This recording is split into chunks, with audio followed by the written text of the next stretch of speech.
tranquillement et sereinement dans ces forêts de bambou sans craindre la disparition de son habitat. Et il y a aussi maintenant des corridors verts. Ce sont des couloirs plantés de végétation, de préférence du bambou pour que l'animal ait un maximum de nourriture, qui vont relier les différentes zones entre elles pour qu'ils puissent se rencontrer et migrer vers de nouvelles zones de nourrissage si le besoin s'en fait sentir. Et le gouvernement s'est pas arrêté là.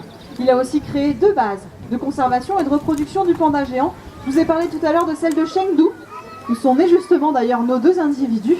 Il y a aussi celle de Wolong, également dans la région du Sichuan.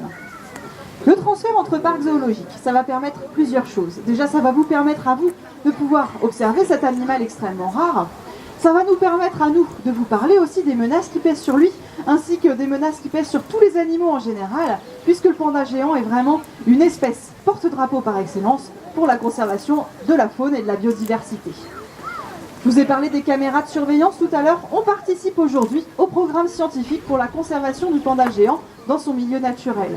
Et si on a un mâle et une femelle ici, c'est vraiment pour l'élevage, pour participer à l'élevage de cette espèce, pour garder une pérennité.